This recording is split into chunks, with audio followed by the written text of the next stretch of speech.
defeat Goliath. Think again. This Goliath isn't just bigger or faster.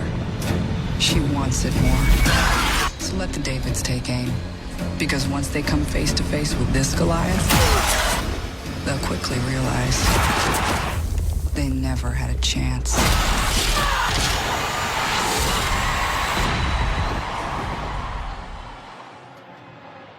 Introducing new SmartMouth Premium Zinc Ion Toothpaste. It is just a different kind of clean feel. There's no gritty, everything feels smooth in there, and it really lasts. Find SmartMouth toothpaste right next to SmartMouth mouthwash at Walgreens and Walmart. Keith and Melissa lived next to Melissa's parents. And when it was clear living 30 feet away had to change to living 3,000 miles away, they made the right move and called Pods. So did their not-so-new neighbors. Pods, the right move for your move. Somewhere along the way, Western boots got too expensive. And the styles? Well, Tecovas fixed that. We make handcrafted, high-quality Western boots for a fair price. Find your pair at tecovas.com. Fox Nation is the ultimate companion to Fox News. And for a limited time, get your first month for 99 cents. Exclusive content, 99 cents. Your favorite Fox News personalities, 99 cents. And big events like our first ever Fox Nation Summit, just 99 cents. Join now for a limited time only. One of the founders of Facebook came out with a remarkable suggestion today. His name is Chris Hughes, and he said it is time to break up the company he helped create. Do you think Facebook is dangerous? I do. I think Facebook has become too big, too powerful, because there's no regulatory agency from the federal government. Facebook is, in fact, dangerous, and not just because it's big. In a New York Times op-ed, Hughes goes on to say that Facebook's dominance of social media is giving it a stranglehold on speech. Mark Zuckerberg, he says, has the unilateral power to, quote, monitor, organize, and even censor the conversations of 2 billion people. He can and has denied an audience to entire publications. He could delete the comments of an entire country if he wanted. He's America's chief censor when America should have no censors at all. Congress and federal regulators ought to give Hughes' proposal a serious look like tomorrow morning. Facebook is, of course, a much bigger threat to our liberties than Russian trolls have ever been. Well, Denver voters went to the polls on Tuesday, and they approved a law decriminalizing psilocybin hallucinogenic mushrooms. The timing's kind of funny, though, because here in Washington, Democratic Senator Brian Schatz has introduced a bill that would make the legal age of smoking cigarettes 21. So if you're keeping track at home, to the left, smoking cigarettes is evil, drugs, fine. Author and columnist Mark Steyn joins us to decode this mystery. Great to see you, Mark. Good to see you, Tucker. So why is cigarette smoking worse than hallucinogenic mushrooms?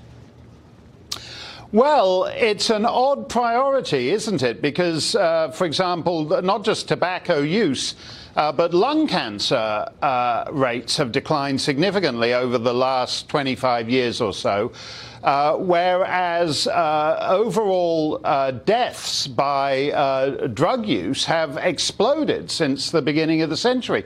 So it's strange to see now that the model for marijuana, where there are now apparently medicinal value to so-called magic mushrooms, is now the way by which that becomes a fully legal thing. I think what's interesting to me, Tucker, is that basically drug use is an American problem.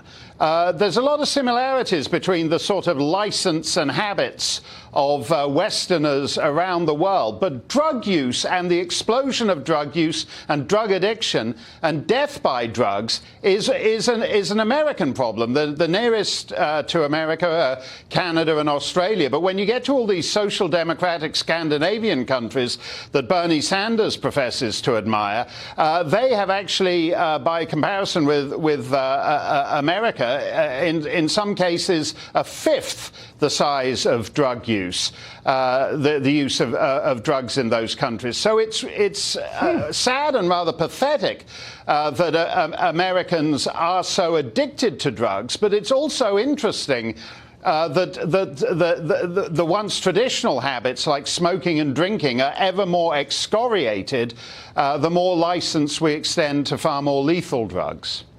So people quit smoking, the country gets fatter and sadder. Yeah. But this is a great victory somehow.